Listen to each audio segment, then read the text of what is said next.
Hi, I'm Reb Myron. I'm a minister through Pathways of Light, and I've been a Course in Miracles student for 40 years. I'm going through the lessons this year, asking Jesus to clarify for me, and I am writing from that clarity, and that's what I'm sharing with you today. So let's get started. Today's lesson is 124. Let me remember I am one with God. Paragraph 1. Today, we will again give thanks for our identity in God.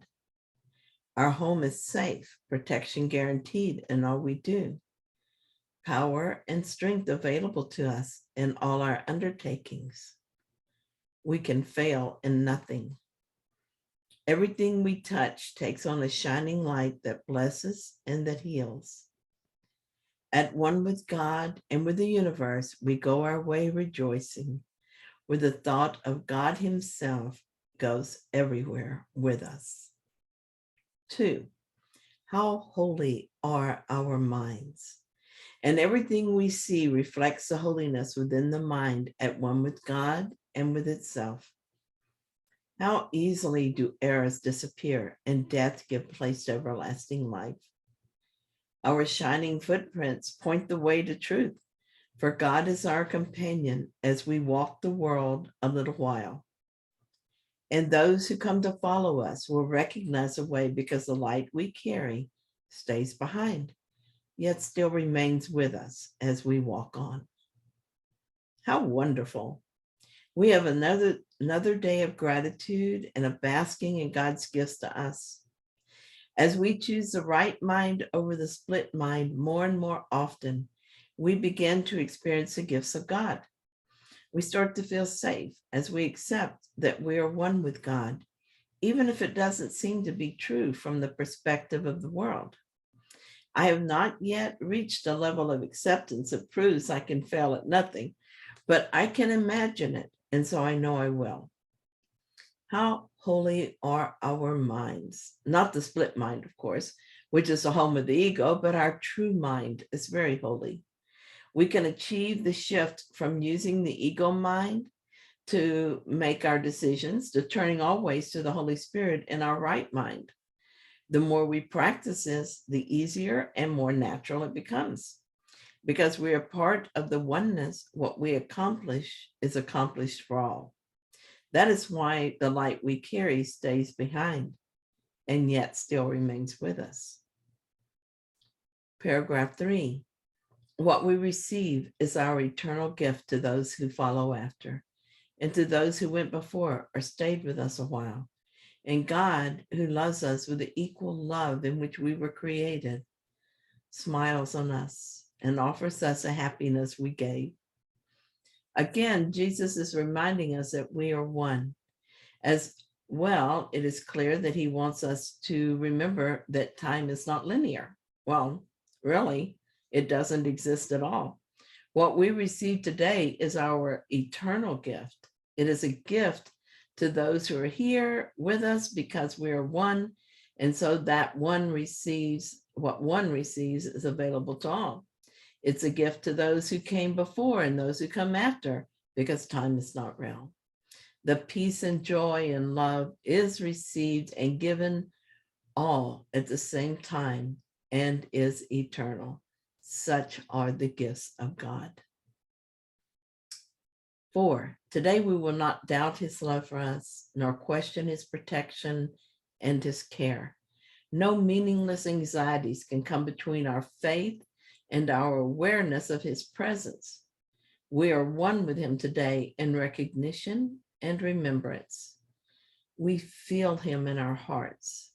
Our minds contain his thoughts. Our eyes behold his loveliness in all we look upon. Today, we see only the loving and the lovable. Paragraph 5, we see it in appearances of pain, and pain gives way to peace. We see it in the frantic and the sad and the distressed, the lonely and afraid, who are restored to the tranquility and peace of mind in which they were created. And we see it in the dying and the dead as well, restoring them to life. All this we see because we saw it first within ourselves. In order to experience God's gifts fully, we must accept them into our own mind. I do this when I forgive ideas of pain and suffering and death. I previously talked about the pain I have now and my decision to see it differently. Thus far, this is what I have done. When I asked to see it differently, I remembered times that pain has disappeared for me, sometimes for a while and sometimes for good. Once I was giving a weekend workshop. It was the first time I'd offered a workshop that lasted for 3 days, and I was worried about how it would go. Could I do this for 3 days and still keep everyone's attention? Would I be able to stay focused so that Spirit could guide my words for a whole weekend? What happened is that I got a severe migraine, I'm sure, from the stress I was causing myself.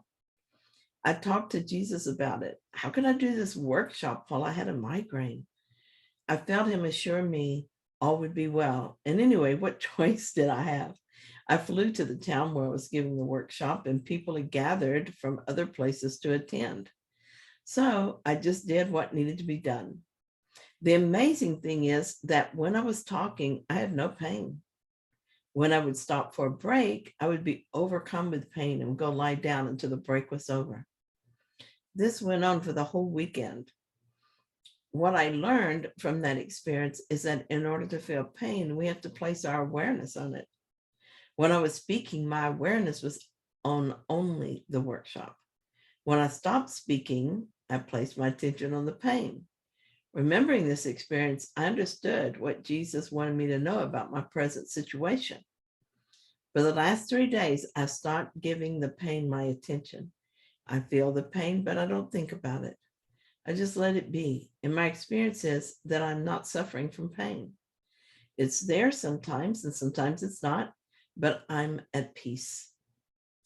I'm interested to discover what else he wants me to learn from this experience. 6, no miracle can ever be denied to those who know that they are one with God. No thought of theirs has the power to heal all forms of suffering in anyone, in times gone by and times is yet to come, as easily as in the ones who walk beside them now. Their thoughts are timeless and apart from distance as apart from time. 7, we join in this awareness as we say that we are one with God. For in these words, we say as well that we are saved and healed, that we can save and heal accordingly. We have accepted and now would give, for we would keep the gifts our Father gave. Today, we would experience ourselves at one with him so that the world may share our recognition of reality. In our experience, the world is freed. As we deny our separation from our Father, it is healed along with us. No miracle is denied. None is denied me. If I'm not experiencing a miracle, it's because I am resisting it. I'm resisting the idea of being one with God. That sounds crazy, doesn't it? As more and more I relax into the truth that I am as God created me, the less I resist and the more open I am to the miracle. No thought of theirs, but has the power to heal all forms of suffering, as Jesus says. Paragraph 7 speaks again of oneness. What I give is given me, so that when I save, I am saved. When I heal, I am healed. Paragraph 8, peace be to you today. Secure your peace by practicing awareness. You are one with your Creator as He is with you. Sometime today, whenever it seems best, devote a half an hour to the thought that you are one with God.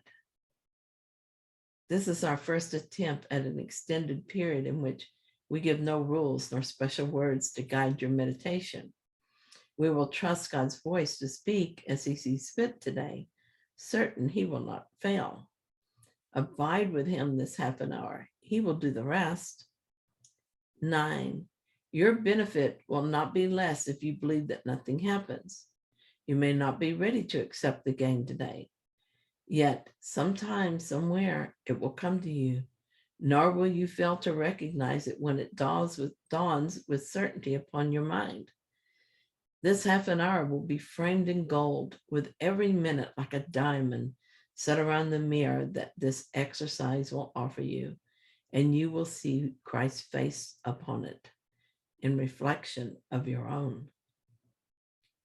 Jesus expresses his trust in us today that we have come far enough that we don't need words now to guide us.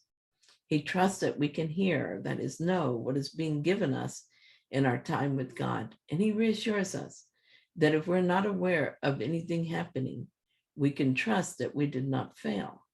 When the time is right, it will dawn upon our minds.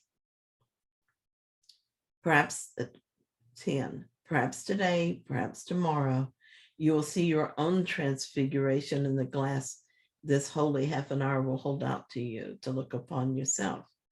When you're ready, you will find it there and within your mind and waiting to be found. You will remember then the thought to which you gave this half an hour, thankfully aware no time was ever better spent. 11, perhaps today, perhaps tomorrow, you will look into this glass and understand the sinless light you see belongs to you. The loveliness you look on is your own. Count this half hour as your gift to God, in certainty that his return will be a sense of love you cannot understand, a joy too deep for you to comprehend, a sight too holy for the body's eyes to see. And yet you can be sure someday, perhaps today, perhaps tomorrow, you will understand and comprehend and see. 12, add further jewels to the golden frame that holds the mirror you offer today by hourly repeating to yourself, let me remember I am one with God, at one with all my brothers and myself, in everlasting holiness and peace. There is much healing happening in our mind that we're not aware of. Let us trust that Jesus knows what he's talking about. Let us also be patient with ourselves and each other and just do the work, following our guide the best we can. We cannot fail to awaken because we already have. We are both awake and asleep simultaneously. Our part is to remove the blocks to our awareness of our awakened self. That is all. Thank you so much for sharing this lesson with me, and thanks for watching my video. And if you found it helpful, then please like it. And if you haven't yet, subscribe. And I will be back tomorrow with another lesson.